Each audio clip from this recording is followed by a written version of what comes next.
Ya, assalamualaikum warahmatullahi wabarakatuh. Selamat pagi semuanya. Alhamdulillahirobbilalamin, atas semua nikmat yang telah Allah berikan kepada kita. Salawat serta salam selalu kita panjatkan kepada Nabi besar kita, Nabi Muhammad SAW, atas segala nikmatnya. Dan semoga kita selalu ditetapkan di dalam hidayah Tuhan, petunjuk Allah. Dan semoga kita bisa selalu istiqomah mengikuti ajaran Nabi besar kita, Nabi Muhammad SAW, sehingga kita bisa mati dalam keadaan husnul khotimah. Dan semoga kita selalu semangat di dalam menuntut ilmu, karena memang bagi umat Islam itu merupakan kewajibannya, ya kan? Sebagaimana Nabi telah berpesan pada umatnya, thalabul ilmi faridotun ala kulli muslim. Mencari ilmu itu wajib bagi setiap orang Islam. Jadi kita harus semangat gitu ya. Kenapa? Ketika kita niatkan mencari ilmu, belajar pada kali ini, materi kali ini karena Allah gitu ya, ingin mencari pahala Allah, maka kita juga akan mendapatkan pahala Allah. Tentunya selain ilmu, kita lebih besar lagi akan mendapatkan pahala. Kenapa? Karena kita menjalankan kewajiban kita gitu. Kenapa sih kita wajib mencari ilmu? Ya karena memang pada dasarnya karena dunia ini adalah tempat kita untuk mencari bekal akhirat. Nah, untuk mencari bekal yang optimal, tentunya kita juga harus mempelajari ilmu dunia. Pada pagi hari ini, pertemuan pertama kita akan membahas tentang dasar-dasar bisnis online gitu ya. Selamat Bapak ucapkan, kalian sudah naik di kelas 11. Semoga kalian bisa semakin meningkatkan proses belajar kalian gitu ya, meningkatkan nilai kalian, benar-benar menyiapkan bekal. Sudah di kelas 11 tentunya lebih matang. Jangan sampai merasa salju gitu ya, salah jurusan. Nah, Bapak yakin semua jurusan itu punya potensinya masing-masing. Tinggal bagaimana ketika kita sudah berkecimpung di situ, udah nyebur, ya sekalian mandi gitu. Jangan sampai setengah hati. Nah, kalian sudah di bisnis daring dan pemasaran. Nah, Bapak juga sebagai guru bisnis daring dan pemasaran, Bapak rasa ketika kalian ingin menjadi seorang bisnismen, pengusaha gitu ya, jurusan BDP lebih membuka lebar peluang itu, apalagi pelajaran bisnis online.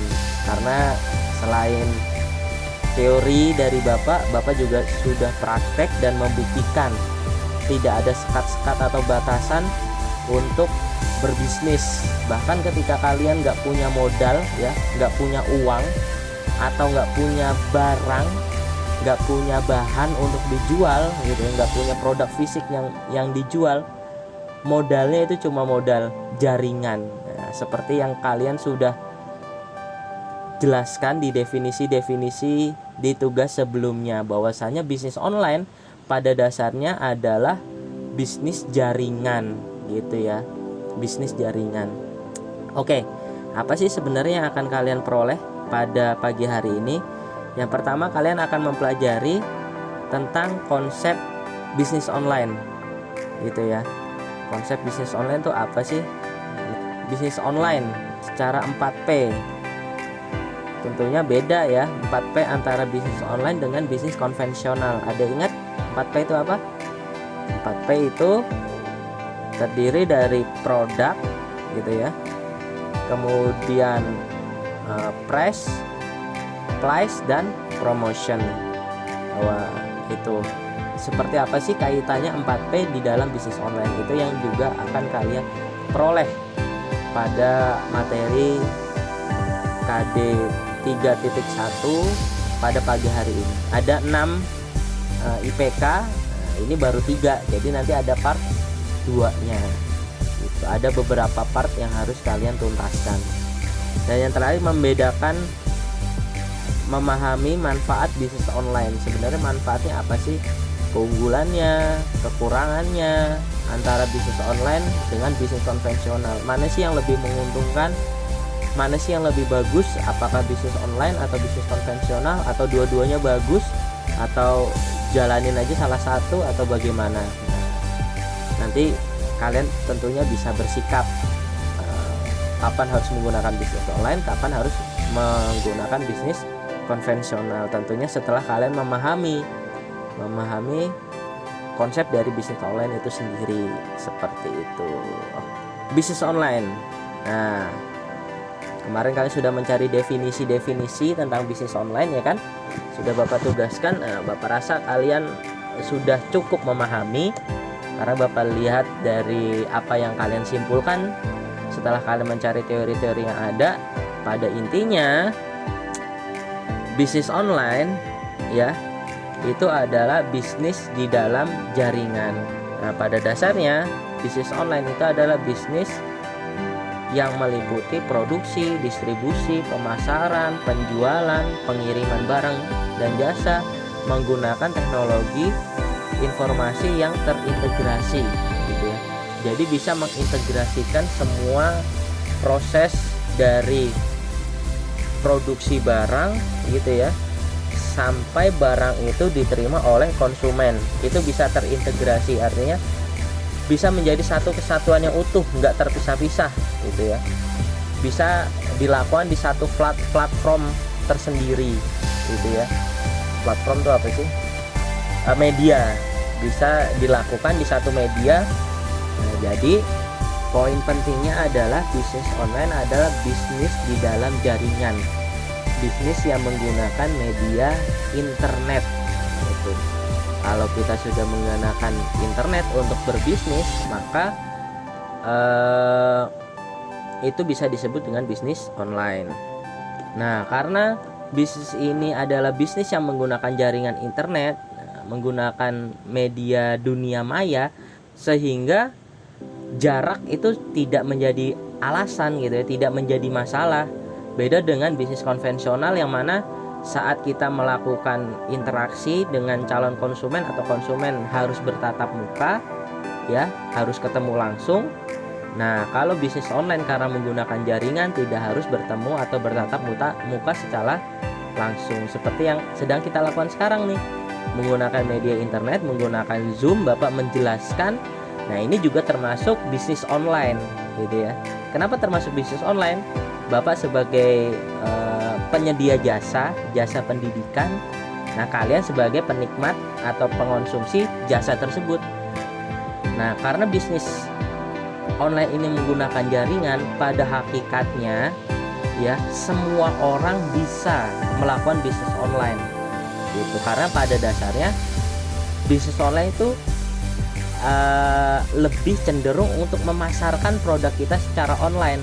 Nah, karena sifatnya memasarkan, berarti kita tidak harus dituntut untuk memproduksi, tidak harus dituntut untuk memasarkan, tidak harus dituntut untuk mengirim, gitu ya, mengirim. Ya, yang tadi itu produksi, distribusi, pemasaran, penjualan, pengiriman. Ya, itu tidak harus dilakukan secara langsung, gitu ya. Bisa dilakukan secara daring, sehingga kita sebagai orang yang ingin berkecimpung di dalam bisnis online, sebenarnya yang penting kita punya jaringan internet, kita bisa melakukan bisnis online, tidak dipaksa untuk memproduksi, gitu ya. Kayak contoh, kamu ingin jualan pecel lele, gitu ya, pecel lele. Kalian nggak harus beli gerobak, gitu kan, gerobak pecel lele, kemudian beli pecel lele, beli bumbu-bumbunya, beli masak, kemudian masak, memproduksi, kemudian membungkus, memasarkan, gitu ya, dan kemudian dijual ke konsumen. Itu nggak perlu kalian lakukan secara langsung, ya. Bisa kalian yang penting modal internet bisa melakukan pemasaran pecel lele tersebut. Caranya gimana? Contoh, kamu punya HP, punya jaringan internet, tinggal datang ke orang yang memproduksi pecel lele tersebut. Kalian rekam prosesnya. Setelah kalian rekam, nah kalian tinggal upload, menunjukkan ini adalah proses pembuatan pecel lele. Nah, di situ kan berarti kalian sudah memposisikan diri sebagai produsen pecel lele, gitu. Tapi di dijelaskan atau dipublikasi secara online.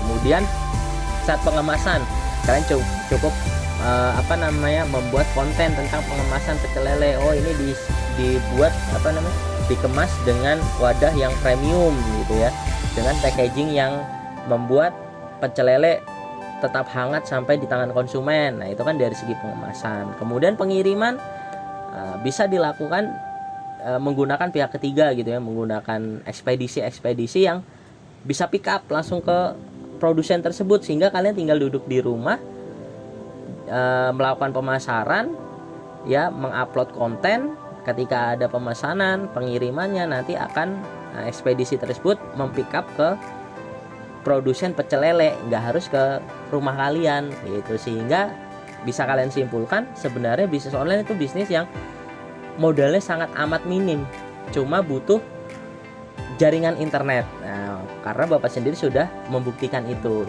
gitu. Nanti Bapak akan jelaskan gimana prakteknya lebih rinci, tapi gambarannya seperti itu ya. Sampai sini ngerti ya.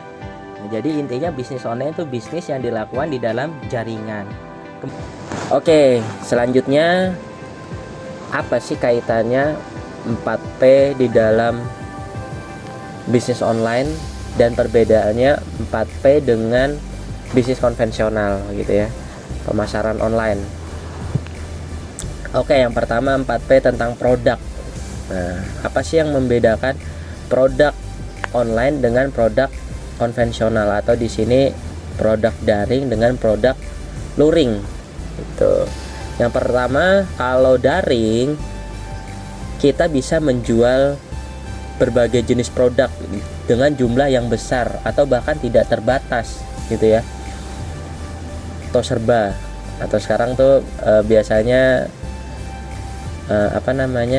reseller, menjual segala macam produk itu bisa ya, dan tidak terbatas, karena ya kita tinggal promosiin aja, tinggal upload aja di e-commerce gitu ya, di website dan lain sebagainya. Nggak harus punya produknya, karena bentuk produknya itu soft copy, jadinya membuat semua itu nggak terbatas gitu. Sedangkan kalau luring, nah biasanya terbatas, bisa juga dalam jumlah besar, tapi juga akan mengakibatkan biayanya semakin membesar, seperti biaya tempat, gudang gitu ya,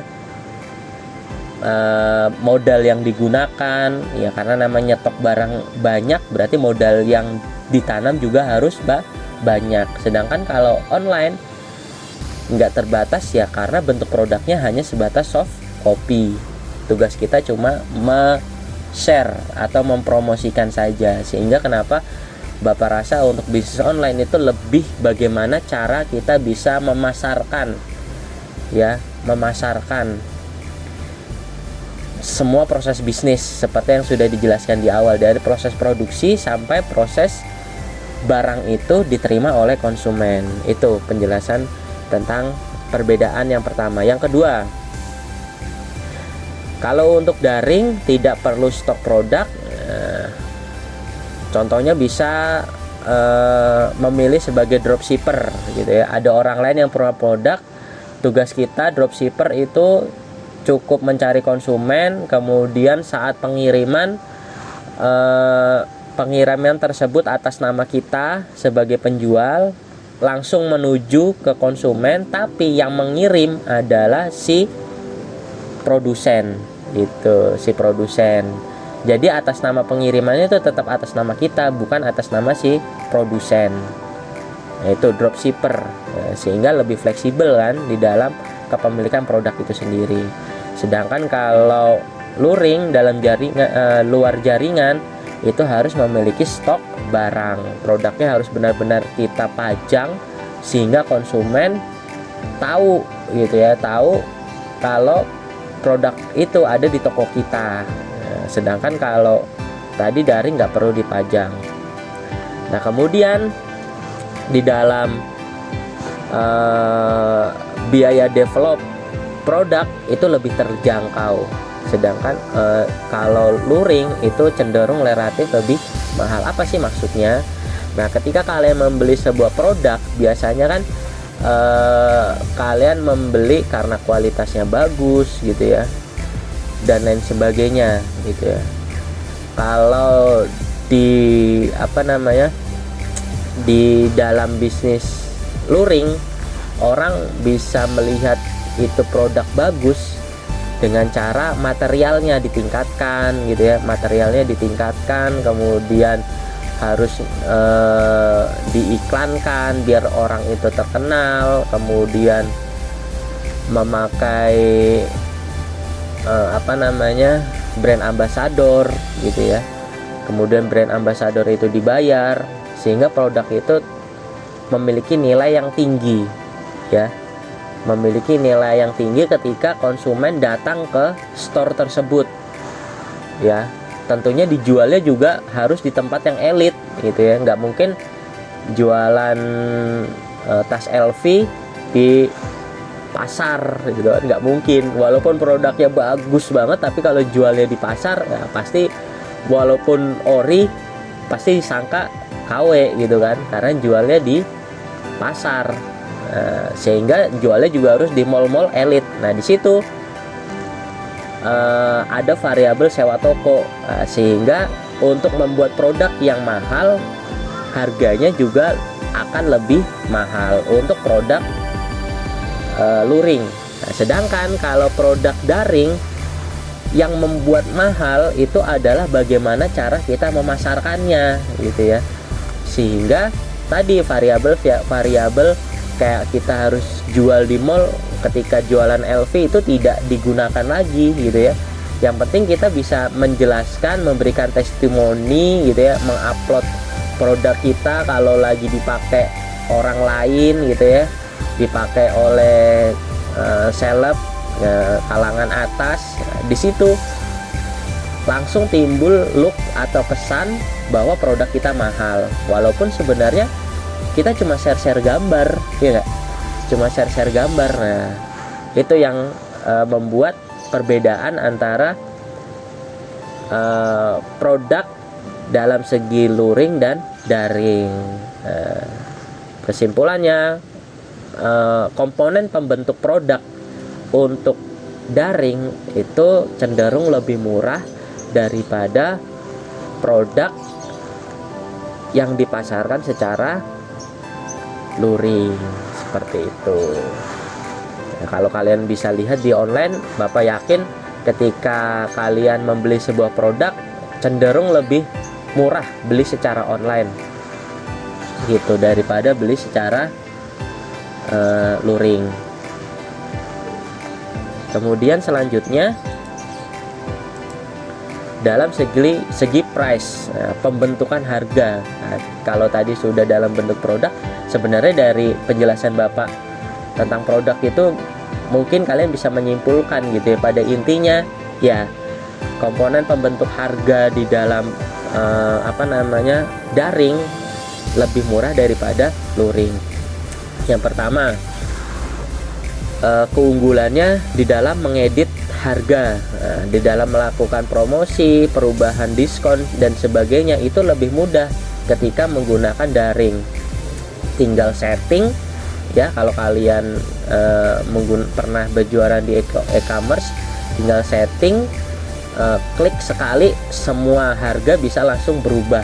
Nah, sedangkan kalau luring itu cenderung lebih repot. Nah, kita harus kalau kayak kalian ke Indomaret itu harus merubah press cardnya gitu ya, ngeprint dulu ya. Yang pertama ngerubah database harga gitu ya, setelah ngerubah database harga ngeprint harga, kemudian setelah ngeprint harga ditempelin ke gondola-gondola. Nah, itu kan berarti effort. Ketika melakukan effort lebih, sumber dayanya lebih, gajinya lebih, nah, biayanya juga akan lebih. Sedangkan kalau daring, tinggal sekali klik bisa langsung berubah semua gitu ya. Sekali promosi bisa langsung berubah semua. Promosi pada hari itu bisa langsung gitu ya, tinggal ngebuat free ongkir langsung di situ tampil. Tapi kalau luring kita harus ngeprint dulu promosinya, nempel-nempel di di baliho mungkin, atau nyebar flyer. Nah itu kan butuh effort. Itu tentunya dalam hal ini harganya akan lebih cenderung murah ketika menggunakan daring. Kemudian dalam segi biaya pembentukan harga, kalau biasanya daring itu komponen pembentuknya harga adalah biaya produksi, operasional, dan pemasaran online, sedangkan untuk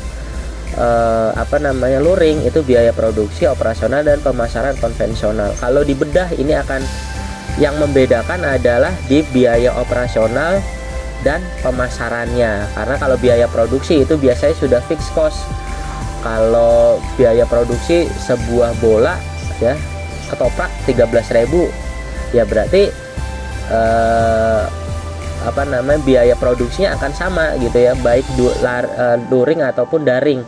Biaya produksinya 13.000, tapi komponen variabel lainnya, operasional dan pemasaran konvensional itu akan beda.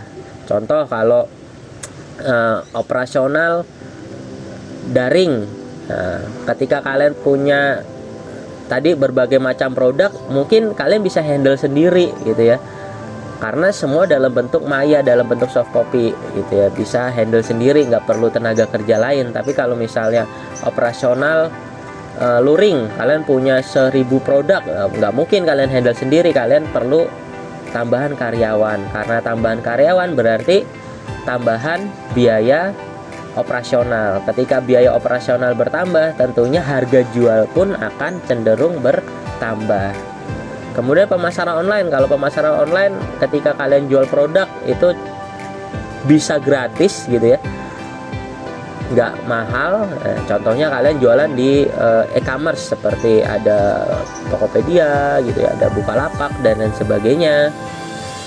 Di situ kan ketika kalian jualan gratis, nggak perlu sewa tempat gitu ya. Tapi kalau luring kalian harus sewa tempat ya kan, bayar listrik, bayar air, bayar makan karyawan gitu ya, sewa gedung. Nah itu pasti akan menambah biaya operasional secara luring, dan nanti pasti itu akan mempengaruhi dari harga jual. Nah itu perbedaan antara daring dan luring dari segi harga. Nah kemudian dari segi promosi, kalau dalam promosi di dalam daring itu menggunakan media online gitu ya, sehingga yang paling penting bagaimana caranya orang mendatangi website kita. Nah sehingga yang mendatangi website kita atau mendatangi e-commerce kita, sehingga yang penting adalah mengoptimalkan orang bisa berkunjung ke website kita atau e-commerce kita, yaitu biasanya menggunakan metode SEO. Kalau daring itu mengoptimalkan website kita biar banyak yang ngunjungin dengan cara kita mengoptimalkan SEO, search engine gitu ya, kita bayar ke Google gitu ya untuk mendatangkan traffic. Kalau luring itu kita harus ngiklan di televisi, ya contoh ngiklan 10 menit aja 15 detik atau 20 detik itu udah miliaran gitu ya, atau ratusan juta gitu. Pasti lebih mahal. Kemudian ngiklan di koran, ngikutin event, kemudian masang spanduk, banner, leaflet dan lain sebagainya, sehingga cenderung biaya lebih tinggi. Kalau daring cukup dengan menggunakan SEO, ya nanti dijelaskan di part selanjutnya gitu ya, apa itu SEO. Intinya orang bisa datang ke kita gitu ya, biar trending lah istilah kalau zaman sekarang, biar trending atau FYP ya kalau di TikTok. Nah kalau luring tadi butuh effort yang lebih dan biaya lebih gitu ya. Dari segi promosi itu udah beda tujuannya.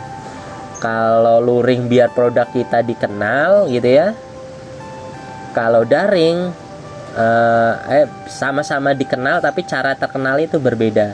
Kalau daring itu biar konsumen datang ke kita dalam bentuk traffic gitu ya, dalam bentuk traffic atau kunjungan ke website kita ya, ke website kita. Kalau luring sama-sama terkenal tapi melihat gitu ya, melihat produk kita, melihat secara langsung produk kita.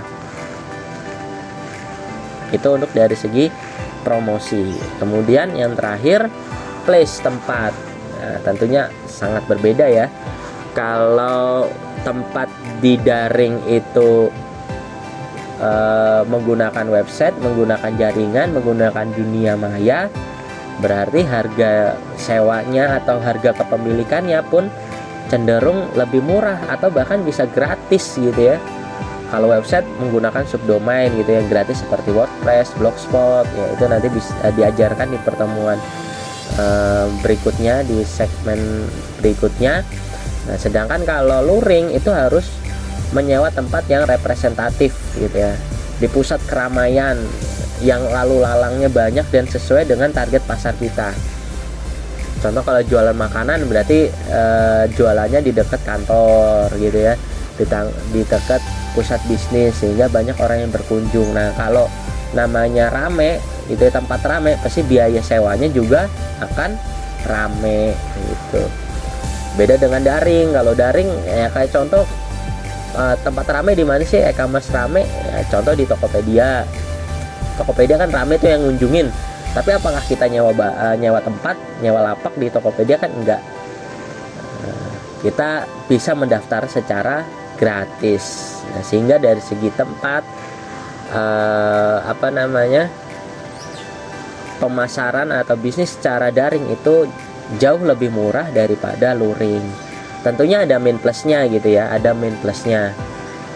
Contoh kalau daring karena maya, minnya konsumen nggak bisa melihat secara langsung, nggak bisa merasakan, ya nggak bisa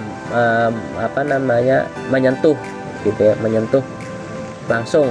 Kalau dari segi produk atau dari segi tempat nggak bisa datang secara langsung, sehingga kadang-kadang kan ada konsumen memiliki rewat kekecewaan, mesennya A yang dikirimnya Z. Nah, ketika mau ngeluh nggak tahu tempat online shopnya di mana gitu ya, cuma ada di online, di dunia maya.